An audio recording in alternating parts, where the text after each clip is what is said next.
আজকে আমরা the passing away of বাপু টেক্সটটা ভালো করে পড়েছিলাম তো। টেক্সটটা আমি আমার 100% দিয়ে বুঝিয়েছিলাম। তো এই নোটসটা তোমরা পেয়ে যাবে যারা ক্লাস করছো, পুরো নোটসটা পাবে এবং এই নোটসটা দুদিনে পড়া দিতে হবে। আজকে আমি অর্ধেকটা নেব। অর্ধেক বলতে এখানে 3টে ইউনিট আছে, প্রথম, দ্বিতীয়, তৃতীয়। তো প্রথম দুটো ইউনিট আজকে আমি বুঝিয়ে দেবো, পরের দিন 3 নম্বর ইউনিট এবং টেক্সচুয়াল যে 3টে ইউনিট আছে এই জিনিসটা পরের দিনের ক্লাসে হবে। আচ্ছা, পাসিং অ্যাওয়ে অফ বাপু, গান্ধীজি মারা গেছে, তাই তো? তো তারপরের পরিস্থিতি আমাদের সামনে। দেখো প্রথম প্রশ্ন কি, the narrator was having. Narrator সেই সময় কি করছিল? চা খাচ্ছিল, টি। দ্য ন্যারেটার, তাহলে প্রথমে আমরা 1 মার্কসের 1 লাইনার কিছু প্রশ্ন উত্তর পাবো। এরকম কতগুলো আছে, এখানে অনেক কটাই আছে, আমি প্রথম কয়েকটা পড়ে দিচ্ছি। The narrator was call to Birla house by, ন্যারেটারকে বিড়লা হাউসে কীভাবে ডাকা হয়েছিল? Telephone. Gandhiji had been shot on his way to prayer meeting, সেই সময় কিন্তু ওই প্রেয়ার হলেই কিন্তু তার এই জিনিস ঘটেছিল। আচ্ছা, আমরা একটু প্রশ্ন উত্তর, ট্রু ফলস রয়েছে। তারপরে ট্রু ফলসে দেখো, there was an artificial silence in the room. ঠিক আছে, তো আর্টিফিশিয়াল একটা সাইলেন্স ছিল। তো আর্টিফিশিয়াল মানে কি, যেটা মানে ন্যাচারাল নয়। তো সেই রকমই সবাই সাইলেন্স কেন হঠাৎ করে, তো এটা ট্রু ছিল। ঠিক আছে, তো এই লাইনটা আমাদের টেক্সটে ছিল, there was an unnatural silence. The narrator got an urgent telephone call in the morning. তাহলে মর্নিংয়ে তিনি টেলিফোন পেয়েছিল, কখন পেয়েছিল? ইভিনিংয়ে। তাহলে এটা কি হয়ে গেল? ফলস। ঠিক আছে, তো এরকম ট্রু ফলস রয়েছে, আমি সব পড়বো না, আমি একটু প্রশ্ন উত্তরগুলো দেখব। What is the news of Bapu's death compared two. দেখো এই দুটো প্রশ্ন না অনেকটা একই রকম। এই যে how had the words of Bapu's death spread through daily. তাহলে এই যে বাপুর যে মৃত্যু ঘটে, যেটা চারিদিকে স্প্রেড হয়েছিল, ছড়িয়ে গিয়েছিল, কীরকমভাবে ছড়িয়ে গিয়েছিল? আগুনের শিখার মতো। মানে আগুনের শিখা যখন হাওয়া দিলে যেরকম হয় চারিদিকে ছড়িয়ে পড়ে, ঠিক ওই রকম। এই যে ফ্লেম ফ্যান্ড বাই উইন্ড, এই যে ফ্লেম ফ্যান্ড বাই উইন্ড। আমাদের প্রশ্ন ঘুরিয়ে ফিরে আসতে পারে, দুটোই একটা দিয়ে করা যায়। The news of Bapu's death is compare to, কিসের সাথে কম্পেয়ার করা হচ্ছে? The flame fanned by wind. Flame যেটা ফ্যান্ড হচ্ছে মানে হাওয়া পাচ্ছে, কিসের দ্বারা? উইন্ডের দ্বারা। বাতাসের দ্বারা যদি আগুন হাওয়া পায় তাহলে সেই আগুন বিরাট ছড়ায়, ঠিক খবরটাও এরকমভাবে ছড়িয়েছিল। তো দুটো একই টাইপের, তোমরা একটু পড়ে নেবে। হোয়েন ওয়াজ গান্ধীজি শট, কোন সময়, কখন, কোন টাইমে? তো এখানে টাইমটা ঠিক বলছে না, হোয়েন মানে কখন, মানে কোন জায়গায়, ঠিক ওই রকম। তো আমরা লিখতে পারি Gandhiji was shot on his way to a prayer meeting. ঠিক আছে, আমাদের মেন সাবজেক্ট হচ্ছে গান্ধীজি। ঠিক আছে, তো গান্ধীজি, তারপর আমরা ওয়াজ লিখে তারপর আমরা জিনিসটাকে কমপ্লিট করলাম। দেখো এটা কিন্তু প্যাসিভে রয়েছে, প্রশ্নটাও প্যাসিভে রয়েছে, উত্তরটাও প্যাসিভ ভয়েসেই করতে হবে। দেখো উত্তরও কিন্তু প্যাসিভে রয়েছে। এই যে গান্ধীজি কিন্তু সাবজেক্ট নয়, গান্ধীজি অবজেক্ট, তারপরে হেল্পিং ভার্ব, তারপর ভার্বের থার্ড ফর্ম, ঠিক যেমন আছে এটা একটুখানি সাজিয়ে নিতে হবে। তারপরে মেন আমাদের উত্তরটা এখান থেকে এটুকু টেক্সট থেকে লিখে দেবো। Where did Gandhiji breathe his last, শেষ নিঃশ্বাস সে কোথায় ত্যাগ করেছিল? বিড়লা হাউসে। তাহলে আমাদের সাবজেক্ট হচ্ছে গান্ধীজি। ঠিক আছে, ডিড আছে, ডিড থাকলে কি হয়? ব্রেথের সেকেন্ড ফর্ম, ব্রেথ, কি? His last, his last. আচ্ছা, এবার জায়গাটা হচ্ছে কি? বিড়লা হাউস। বিড়লা হাউস একটা আছে তাই তার আগে দা, আর ছোট্ট একটা জায়গা হলে তার আগে প্রিপোজিশন অ্যাড বসে। কোনো একটা স্কুল হলে তার আগেও অ্যাড, কলেজ হলেও অ্যাড, ছোট্ট একটা মাঠ হলেও অ্যাড, ছোট্ট একটা গ্রাম হলেও অ্যাড, এগুলো সব অ্যাড বসবে। How was the narrator informed, একটা আর্জেন্ট টেলিফোনের দ্বারা তাকে ইনফর্ম করা হয়েছিল। কিছু একই টাইপের প্রশ্ন আমরা বারবার পাবো। ঠিক আছে, তো ন্যারেটরকে ইনফর্ম করা হয়েছিল কিভাবে? টেলিফোনের। দেখো এখানেও দেখো, এটাও কিন্তু প্যাসিভে রয়েছে, একটুখানি ভালো করে অ্যাক্টিভ প্যাসিভটা বুঝতে হবে, এটা প্যাসিভে রয়েছে। তাহলে তাহলে প্যাসিভেই উত্তর হবে। দ্য ন্যারেটর যেমন ছিল তেমনই বসলো সাবজেক্ট হিসেবে, তারপরে ওয়াজ, তারপরে ভার্বের থার্ড ফর্ম যেমন আছে তেমন, তারপর এখান থেকে এটুকু আমাদের উত্তর, by an urgent telephone. What was the narrator doing when she was inform that Gandhiji was shot, সে তখন চা খাচ্ছিল, তাই তো? যখন সংবাদটা এসেছিল তখন সে কী করছিল? চা খাচ্ছিল। তাহলে সাবজেক্ট হচ্ছে আমাদের the narrator. Was having tea at her home when she was inform that Gandhiji was shot. তো এখান থেকে এটুকু তো আমরা এরকমভাবে তুলতেই পারি। এখান থেকে এটুকু, বাদ বাকি একটুখানি ঠিক করে নিতে হবে। Why was there silence in the room, কেন সাইলেন্স ছিল এই রুমটার মধ্যে? There was silence in the room as, এই যে অ্যাজ আর বিকজ একই টাইপের, বিকজ বা অ্যাজ, কারণ, কেন কেন গান্ধীজি ব্রেথ হিজ লাস্ট, তার শেষ নিঃশ্বাস ত্যাগ করেছিল ওই জায়গায়, তাই একটা সাইলেন্স ছিল। দেখতে পাই না আমরা মরা বাড়িতে একটু সাইলেন্স থাকে চারিদিকটা। Why and how did people jostle, jostle মানে ধস্তাধস্তি বা ধাক্কাধাক্কি, কেন লোকজন ধাক্কাধাক্কি করছিল, কেন তারা ধাক্কাধাক্কি করছিল? এখানে দেখো দুটো একরকম প্রশ্ন, দেখো দুরকম, ওটা কেন, এটা হচ্ছে কেমন ভাবে, এরকম টাইপের। তো দুটো মিলিয়ে একটাই উত্তর দেওয়া যায়, কেন এবং কেমন ভাবে। তো কারণটা হচ্ছে সবাই ভেঙে ঢুকতে চাইছে ভেতরে, গান্ধীজির কাছে যেতে চাইছে, ঠিক আছে। আর যদি বলা কেমন ভাবে, তারা ধস্তাধস্তি করতে করতে করছিল। তো দুটোকে মিশিয়ে একটা উত্তর লেখা যায়। আমাদের সাবজেক্ট হচ্ছে পিপল, তাহলে পিপল, ঠিক আছে। ডিড আছে, ডিড থাকলে ভার্বের সেকেন্ড ফর্ম জোসেল। আচ্ছা, একে অন্যের সাথে হলে কি হয়? ওয়ান অ্যানাদার, ঠিক আছে। এবার উত্তরের মানে টেক্সট থেকে আমরা লিখবো in a stampede to break into the house. আচ্ছা, who had gathered round Bapu's body, তাহলে বাপুর বডির কাছে কারা গ্যাদার করেছিল, মানে ভিড় করেছিল? গান্ধীজির আত্মীয় স্বজন আর কি ফলোয়ার, ঠিক আছে। তাহলে আমাদের সাবজেক্ট হচ্ছে গান্ধীজিস রিলেটিভস, আর একটা আছে অ্যান্ড ফলোয়ার্স, এটা হচ্ছে আমাদের মেন উত্তরের সাবজেক্ট, ঠিক আছে। এই হু এর জায়গায় এটা রিপ্লেস করে দিলেই তো হয়ে গেল, আর কিছুই করতে হবে না, তাই তো। বাদ বাকি এখানে যা আছে আমরা সবই লিখে দিতে পারি। হু দিয়ে প্রশ্ন করলে উত্তরটা ভীষণ সহজ হয়ে যাবে। How did the narrator get into the car, how did the narrator get into the car, দেখো সাবজেক্ট হচ্ছে দ্য ন্যারেটর। আচ্ছা, ন্যারেটর কি হয়েছিল? Was numb with shock when she got into the car, যখন সে গাড়ি থেকে নেমেছিল সে একদম নাম্ব হয়ে গেছিল, মানে আর কিছু শুনতে পাচ্ছিল, যারে একটা মনে হচ্ছিল স্তব্ধ হয়ে গেছে, কি খবর আমি শুনে ফেললাম, মানে কি দেখছি চারিদিকে। What was the question in the mind of the morning people, এটা কিন্তু মর্নিং নয়, সকাল নয়, মর্নিং মানে শোকাহত। তাহলে what was the question in the mind, মাইন্ডে কোন কোশ্চেনটা এসেছিল লোকেদের?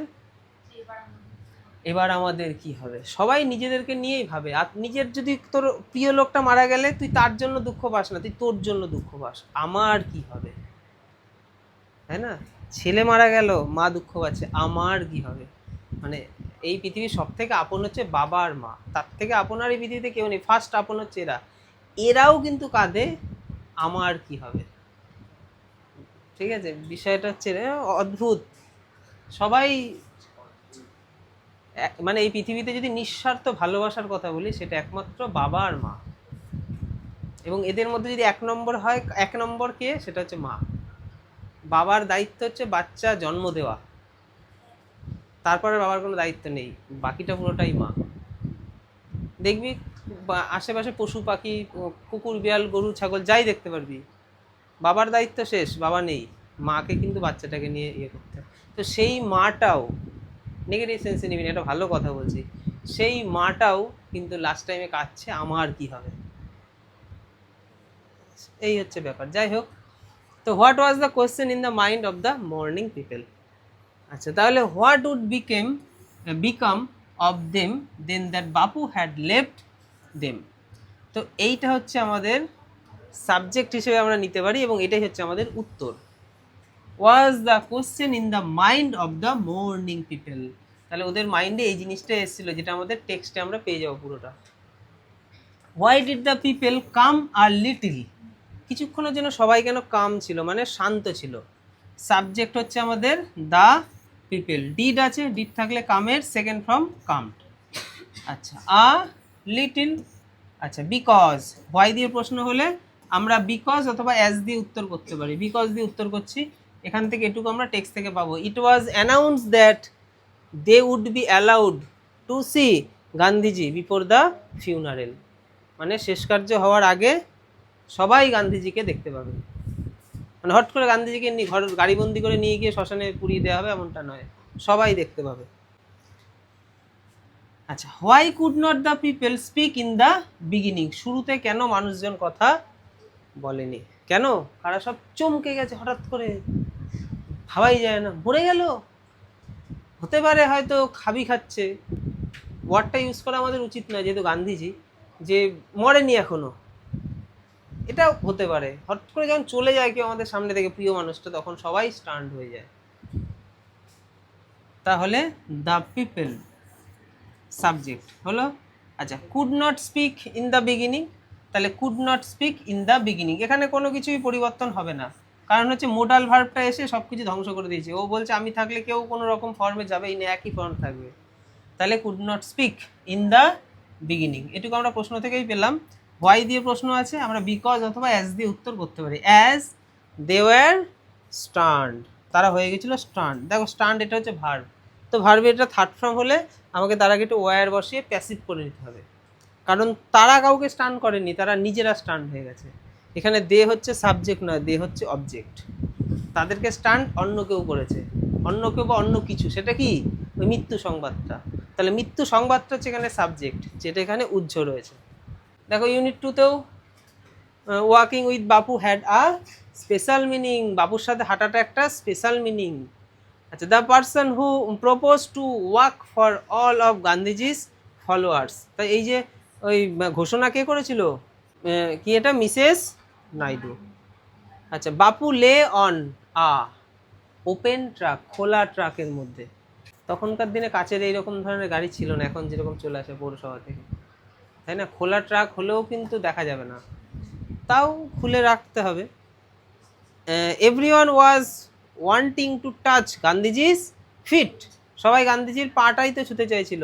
ওয়াকিং রিকোয়ার্ড নো কস্ট, হাঁটতে কোনো রকম খরচ নেই, এটাই একমাত্র পৃথিবীর সব থেকে নিখরচ। মানে হেঁটে যাও হেঁটে যাও হেঁটে যাও, কোনো খরচ লাগবে না, শুধু শরীরের পরিশ্রম, শরীরের শক্তি ক্ষয় হবে। The experience of walking in Gandhiji's funeral procession was, মানে অভিজ্ঞতাটা কেমন, একটা মর্মান্তিক, অ্যাগোনাইজিং। এই নতুন নতুন ওয়ার্ডগুলো একদম নেগলেক্ট করলে হবে না, এগুলোকে একদম মাথায় রাখতে হবে, বাংলা মিনিংয়ের সেন্সটা মাথায় রাখতে হবে, কারণ এগুলোই আমাদের আগামী দিনে সরকারি চাকরি পরীক্ষায় হেল্প হবে। সিনোনেম দেবে, একটা প্রশ্ন 4টে অপশান দেবে, কোনটা ক্লোজ মিনিং, এরকম ওয়ার্ডগুলো আমাদের একদম পরিষ্কার মাথার মধ্যে, নতুন নতুন ওয়ার্ডগুলোর ভোক্যাব স্টোর করতে হবে। Thousands silently watched the procession, হাজার হাজার মানুষ একদম সাইলেন্সলি ভাবে দেখছে প্রসেশনটা। It was impossible to move in thick crowd, এই থিক ক্রাউডের মধ্যে দিয়ে যাওয়াটা impossible. Bapu had a slight figure, তার একদম ফিগারটা হালকা ছিল। বাপু always in his hand had a stick, তার হাতে সবসময় কী থাকতো, লাঠি। Gandhiji's funeral took place on the day after his death, মৃত্যুর পরের দিন। আচ্ছা, এগুলো আমরা একটু পড়েই নেব, তারপর এখানে ট্রু ফলস রয়েছে। They had worked with Bapu over the rough and tough of Indians recent history, তো এটা হচ্ছে ফলস। রাফ ঠিক আছে, আবার টাফ, তো এইটা গন্ডগোল করে দিয়েছে। রাফ মানে খারাপ, সবসময় যে খারাপ পথ ছিল এমন তো না, স্মুথ পথও ছিল। পথ মানে এখানে রাস্তার কথা বলা হচ্ছে না, পরিস্থিতিটা সবসময় যে কঠিন পরিস্থিতি ছিল এমন না, সহজ পরিস্থিতিও অনেক ক্ষেত্রে হয়েছে। আচ্ছা, এবার এখান থেকে আমাদের প্রশ্ন উত্তর আছে, একটু দেখে নিই। What did the narrator understand when he was among the people in the funeral procession, এখানে একটু প্রশ্ন উত্তরগুলো একটু বড় বড় আছে, একটু প্রশ্নের মানেটা ভালো করে বুঝতে হবে আর টেক্সট থেকে তুলতে হবে। কি বলা হচ্ছে, বাংলা মানে বলো। What did the narrator understand when he was among the people in the funeral procession, মানে সে ওই যে, হ্যাঁ, ফিউনারেল প্রসেশনটা যখন হচ্ছিল, ন্যারেটার তো তাদের ভেতরেই ছিল, তো তখন সে কি ফিল করছিল বা বুঝতে পারছিল। তো আমাদের সাবজেক্ট হচ্ছে দ্য ন্যারেটার, ঠিক আছে। ডিড আছে, ডিড থাকলে কি হবে, আন্ডারস্টুড হবে। আচ্ছা, when he was among the people in the funeral procession, দেখো এখান থেকে এতটা তো তুমি প্রশ্ন থেকে লিখলে, মানে পুরোটাই তো এতটা হয়ে গেল প্রশ্ন থেকে। এবার আমাদের উত্তর, দ্যাট, যে, এখান থেকে টেক্সট থেকে লিখবো। C was not merely in the, দেখো এখানে একটু প্রোনাউনগুলো চেঞ্জ করে নিতে হবে, ওখানে তো আই ছিল, ন্যারেটার তো নিজের কথা বলছিল না, তো ওইগুলোকে একটু চেঞ্জ করে নিতে। আই মানে ন্যারেটার, ন্যারেটার মানে মেয়ে, তাহলে কি লিখবো, সি। অথবা এখানে আমরা দ্য ন্যারেটার কথাটাও লিখতে পারি। তো C was not merely in the, কারণ যারা কিন্তু একদম টেক্সট ওই দাগানো দেখে লিখবে তারা কিন্তু এখানে সি লিখবেই না, এখানে তারা আই লিখবে। She was not merely in the midst of grieving people and this was even more than the funeral procession of India's beloved leader. আমার পরিষ্কার মনে হচ্ছে এখানে এটা টেক্সটে রয়েছে। What does walk signify? Walk এখানে কি সিগনিফাই করছে? ওয়াক মানে হচ্ছে স্লো প্রগ্রেস। কোনো কিছু হাঁটা মানেই হচ্ছে স্লো প্রগ্রেস হচ্ছে, প্রগ্রেস হচ্ছে, প্রগ্রেস মানে উন্নতি, মানে এগোচ্ছি আমি, কিন্তু সেটা ধীর গতিতে। ওয়াক সিগনিফাই হচ্ছে আমাদের ভার্ব, কি হবে? সিগনিফাইজ। আচ্ছা, why was walking considered as the only way open to the average Indian? বলো বাংলা মানে বলো। Why was walking considered as the only way open to the average Indian? কেন? হোয়াই, কেন হাঁটাটা considered as the only way, মানে একমাত্র এটাই পথ ছিল open to the average Indian, মানে পুরো অ্যাভারেজ সাধারণ ইন্ডিয়ানদের কাছে পৌঁছানো বা তাদেরকে নিয়ে আন্দোলন করার একটাই পথ, উপায় ছিল, সেটা হচ্ছে হাঁটা।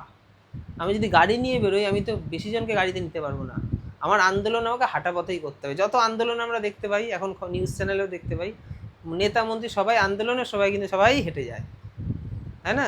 গাড়িতে যায় না। হ্যাঁ, গাড়িতে ওটা তো প্রচারের সময় যায়, ওরা গাড়িতে, ওটা তাহলে আন্দোলন হলো না। আন্দোলন আর যেটা আমরা ভোটের আগে দেখলাম হাত নাড়াচ্ছে, ওটা আন্দোলন নয়।